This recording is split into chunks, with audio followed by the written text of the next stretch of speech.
Hola a todos, somos estudiantes de la Universidad Politécnica Salesiana y formamos parte de la carrera de Psicología Clínica. El día de hoy queremos invitarles a que revisen este podcast, Diálogos Cognitivos, donde trataremos temas de suma importancia. Hablaremos temas que influyen en la sociedad actual, como es el estrés, la depresión, relaciones tóxicas, entre otros. También les pedimos y les solicitamos que nos acompañen en nuestros capítulos de nuestro podcast y si es que les gusta se suscriban, les den like y compartan a sus amigos. Me presento, mi nombre es Juan David. Mi nombre es Keila Mi nombre es Juan Carlos. Y mi nombre es Kevin. y esto es Diálogos Cognitivos.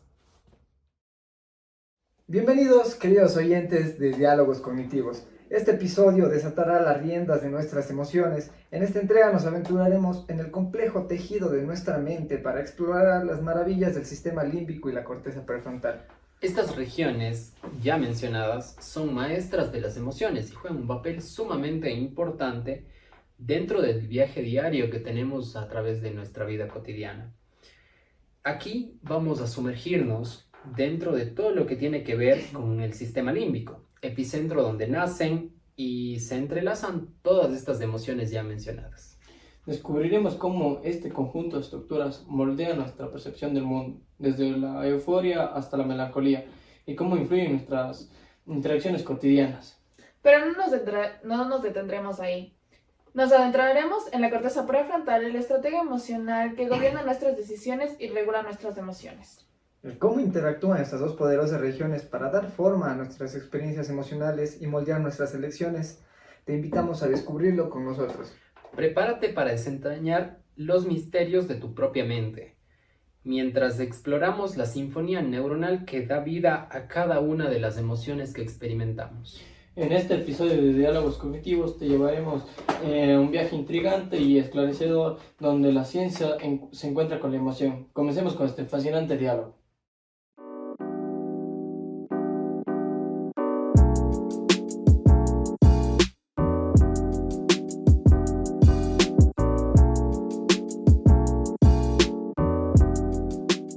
Bueno, para ponernos en contexto, las emociones son una serie de mecanismos corporales que se desarrollan desde la historia evolutiva de los organismos. Pero, ¿a qué se referencia esto? Hace referencia a que las emociones siempre se observan en nosotros, ¿ya? Sabes que desde el momento en el que nacemos las presentamos. Por ejemplo, se conoce que inicialmente se encontraba en nuestro cerebro primitivo, ¿no? Se encontraba en nuestro cerebro primitivo para que en la actualidad eso forme como que un aprendizaje, se convierte en un aprendizaje. Entonces, sabiendo esto, o sea, ¿qué deberíamos tener en consideración al respecto de esto? Pues creo que un punto fundamental que deberíamos tener en consideración para evaluar todo lo que refiere a las emociones sería de considerar que obviamente presentan dos vías. La primera de estas sería que referente a lo que es para sobrevivir dentro de nuestro ambiente en el que nos encontramos día a día, y la segunda vía sería para relacionar a la capacidad que tenemos para ir moldeando este tipo de emociones que vamos experimentando, ¿no? Y cómo vamos reaccionando, ¿no? Ante estas emociones que tenemos. Pero aquí una pregunta clave que yo creo que a muchos nos puede surgir y creo que también a toda nuestra audiencia que nos escucha, pues ¿cómo se clasifican las emociones? Bueno, pues estas se dividen en dos, en las primarias, que son como la sorpresa, la alegría, el miedo, el asco y la tristeza. Y las secundarias, las cuales son la mezcla de estas primarias para formar nuevas emociones. También se pueden clasificar por intensidad, que se refiere al grado o vivencia que le da una persona a sus emociones. Y por último, la duración, que depende de la intensidad con la que fueron vividas estas emociones para determinar cuánto tiempo permanecerán. Pero, ¿cómo surgen estas? O sea, las emociones pueden surgir por un estímulo ambiental, o sea, desde una parte externa o pueden ser por nuestros propios pensamientos. O sea, de hecho, empiezan con las cogniciones y en sí estas pueden ser conscientes o inconscientes, ¿ya? Produciendo así reacciones fisiológicas involuntarias debido al tema de la emoción que vayamos a sentir o la intensidad de esta misma. Claramente, y es ahí cuando se crea una conducta, que también esta conducta puede ser voluntaria o involuntaria, ¿no? Entonces, dentro de todo esto podemos decir que afectan al sistema endocrino y también al sistema inmunológico, pudiendo llevarnos como a una conclusión, a una deducción, de que obviamente las emociones manejan prácticamente todo el sistema interno de nuestro cuerpo. También agregando un poco a la información que justo acabaste de dar, Se entiende que el sistema endocrino se refiere a las glándulas que fabrican hormonas alrededor de nuestro cuerpo, por lo cual las emociones también impactan en este sistema. Esto ocurre porque cuando se consigue una homeostasis o un equilibrio en nuestro sistema endocrino con nuestras emociones, llega a generar un impacto negativo en nuestro sistema inmunológico, bajando nuestras defensas. Por este motivo se considera que las emociones son el pilar dentro del desarrollo de los seres humanos. Por otro lado, en estudios realizados a lo largo de la historia han determinado 7 emociones básicas en los seres humanos, en donde encontramos la alegría, que activa la corteza prefrontal y produce la liberación de dopamina y serotonina, que se asocian con la sensación de bienestar; la tristeza, que involucra regiones como la amígdala y el hipotálamo, produciendo alteraciones en el neurotransmisor de la serotonina. Sí, de hecho también está el miedo, ¿sabes? En donde se ve implicada lo que es la amígdala, lo cual activa respuestas de lucha o huida, dando así la liberación de lo que es la adrenalina y el cortisol, ¿no? Esos neurotransmisores importantes en lo que es el desempeño de la metástasis del cerebro, ¿no? Al momento de reaccionar a estas emociones. Entonces yo creo que la sorpresa que provoca una activación generalizada del cerebro es en donde se focaliza en identificar y procesar lo que es la novedad, ¿no? En el caso de la ira, por ejemplo, por su parte, también implica lo que es la amígdala y en el sistema límbico, generando respuestas de afrontamiento frente a amenazas percibidas. Sí, a mí también me gustaría hablar de otra emoción dentro de esta clasificación que mencionó Keila, que sería el disgusto, que también está relacionada con el sistema límbico de una manera bastante estrecha, y también en ciertas áreas como lo sería, por ejemplo, la ínsula, enviando ciertas reacciones frente a cualquier estímulo que sea de alguna forma desagradable para nosotros. Por último, también se encuentra lo que es la emoción del desprecio, que prácticamente se ve asociada con la corteza prefrontal, un tema bastante controversial y que necesitamos tratar mucho más a fondo. Entonces, claramente esto va a estar vinculado a lo que sería la evaluación social y también al juicio moral. También con esta información que nos acabaron de dar nuestros compañeros, podemos entender que cada emoción tiene su propia red neuronal y un patrón de activación en el cerebro. Se conectan con procesos bioquímicos y producen respuestas conductuales específicas. Pero aquí está una pregunta. ¿Cómo influyen las emociones en la conducta humana? En el aspecto de la conducta humana, las emociones han representado un tema interesante. En primer lugar, debido a que controlan conductas complejas en el humano, como la motivación y el aprendizaje. En segundo lugar, porque la mayoría de las enfermedades psíquicas más devastadoras, como son la depresión, esquizofrenia y trastornos afectivos, en donde se ven involucradas los desórdenes emocionales. Claro, o sea, de hecho también lo que es las respuestas emocionales que conocemos en los humanos, o sea, varían en cuanto a felicidad, sorpresa, enojo, miedo y tristeza, como son las emociones básicas que ya hemos mencionado. O sea, todas estas emociones presentan características comunes entre sí, ¿ok? Es como, la primera se refiere a una respuesta motora visceral y la segunda es una respuesta motora estereotipada somática. Entonces, no sé, ¿nos quieres explicar un poco de cómo es? Sí, precisamente, la respuesta motora visceral se entiende como los efectos que muestran cierta respuesta a la regulación autonómica, incluyendo también lo que sería al músculo cardíaco, que sería el corazón, ciertos músculos lisos y ciertas también glándulas. Estos efectores también forman parte de lo que serían los órganos viscerales, que están dentro de nuestras cavidades corporales, más o menos para que tengan una idea, y también de los vasos sanguíneos. Mientras que la otra respuesta, que es la respuesta motora estereotipada somática, involucra en un principio a lo que serían los movimientos de los músculos faciales, que serían de nuestra cara, por ejemplo, acompañada de elementos subjetivos que dependen de la percepción de cada uno, que también son difíciles como de irles describiendo, ¿no? Entonces, bueno, de igual forma se encuentran estos preservados universalmente en diferentes culturas, dependiendo de cómo más o menos se lo vaya a ver, y por lo tanto, pues nos permiten identificar las emociones también de muchas personas. Entonces muchos podrán identificar mis propias emociones, o yo también podré identificar las emociones de los demás. Por otra parte, quisiera cambiar un poco de tema hablando del sistema límbico y la corteza prefrontal y cómo intervienen en las emociones. Tenemos un conjunto de núcleos cerebrales que regulan nuestras emociones, dando la formación del sistema límbico, el cual es compuesto por distintas partes, pero las que intervienen de manera directa con las emociones son unos en específico. En primer tenemos el hipotálamo, el cual gestiona y coordina el equilibrio de nuestro cuerpo.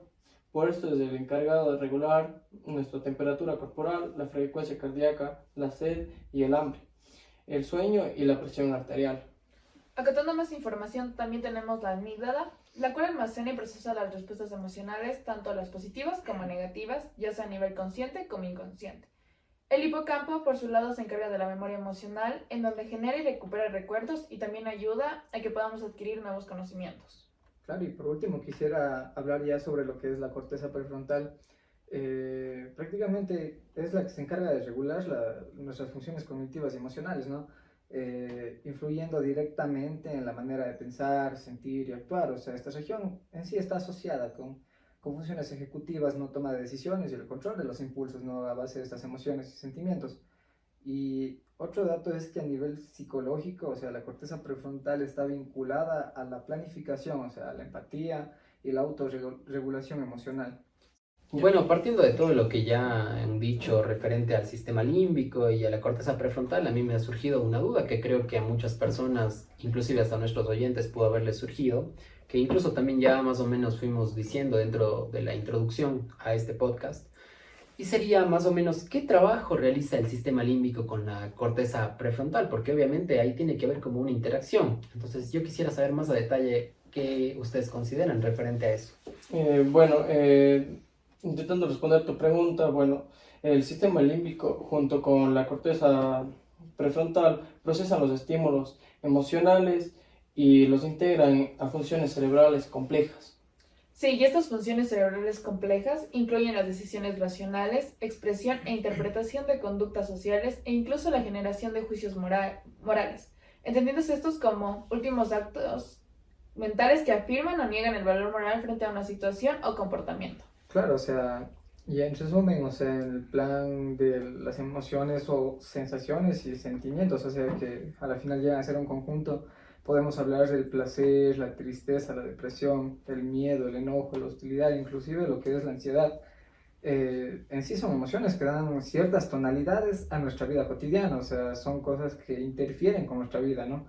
Y estas, o sea, enriquecen cada una de nuestras experiencias y en sí nos permiten aplicar el conocimiento obtenido con una pasión y carácter a las cosas que hacemos. Sí, algo que también vale la pena acatar dentro de todo el tema que refiere a las emociones sería más o menos cuando la intensidad y obviamente las características de cada una de ellas, que igualmente Kevin ya mencionó anteriormente, salen de esos valores normales, resultan ser ciertos valores como atípicos, pues estos valores que normalmente serían correctos, cuando ya se presenta alguna disfunción dentro de estos, ya existen lo que serían desórdenes emocionales, los cuales también ya constituyen un gran número de enfermedades mentales que conocemos hoy en día, entre ellas, por ejemplo, la depresión y otras más, ¿no? Bueno, también hay que tener muy en cuenta y presente que el estado emocional y los sentimientos son dos cosas muy distintas. El estado emocional hace referencia al amor, el miedo, la ira, la confianza o la alegría. Es posible observar cómo nuestros estados condicionan nuestra conducta cuando ante una misma situación no actuamos de la misma manera que si estamos actuando ante el miedo o ira, que si estamos en el amor o alegría. Por ende, entendemos que los sentimientos son estados afectivos del ánimo que son provocados por una emoción hacia una persona, animal, objeto o situación. Asimismo, un sentimiento también se refiere al hecho de sentir y sentirse. Claro, o sea, de hecho también, o sea, los sentimientos también derivan de lo que es de las emociones, como había hablado. Prácticamente, o sea, son las reacciones orgánicas o instintivas, ¿no? Que experimenta un individuo ante las emociones. Y esto, o sea, responde a ciertos estímulos externos, o sea, por tanto, es como que los sentimientos se originan mediante una valoración racional de las emociones y de aquello que las ocasiona. Sí, algo aquí muy clave que también tenemos que tener en cuenta y quisiera que también la audiencia tenga de alguna forma en cuenta, es que los términos sentimiento y emoción no son sinónimos, pero obviamente están de alguna forma relacionados. Para que se genere obviamente un sentimiento, previamente tiene que experimentarse algún tipo de emoción, claramente está. Y obviamente las emociones son intensas y de una duración relativamente breve, Pero obviamente, por el contrario, los sentimientos son de alguna forma más duraderos y también pueden ser verbalizados, es decir, lo podemos como que expresar de alguna manera. Los sentimientos pueden determinar también lo que sería la disposición o el estado de ánimo de cualquiera de nosotros. Bueno, también se puede acotar mediante estudios. Se ha evidenciado cómo tras la experiencia de una emoción, los sentimientos activan un conjunto de neurotransmisores en el cerebro. Esto permite a la persona reaccionar y dar respuesta de manera consciente a un hecho, un individuo, un animal u otra cosa. En otras palabras, los sentimientos funcionan como una herramienta emocional que permite la interrelación, toma de decisiones, estado de ánimo e incluso estado de la salud y gesticulación de cada individuo. Sí, o sea, de hecho, o sea, el estado emocional y los sentimientos, o sea, son regulados, ¿no? Por estructuras anatómicas diferentes, ¿no? De hecho, o sea, de esta forma, los sentimientos como que concretos están regulados por la corteza prefrontal, ¿ya? Y en parte por la corteza cingulada también y la corteza orbitofrontal también. Sí, los estados emocionales de alguna forma están regulados por un conjunto de respuestas que pueden ser de diferentes tipos, como periféricas, autónomas, endocrinas y también lo que sería esquelético-motoras. Estas respuestas involucran ciertas estructuras que son subcorticales, como por ejemplo la amígdala, el hipotálamo o también el tallo cerebral. Bueno, muy bien. Con esto concluye nuestro primer episodio de diálogos cognitivos. Por supuesto, gracias a todos por escucharnos y vernos. Esperamos que nos veamos en otros episodios de nuestro podcast y hasta luego. Muchas gracias.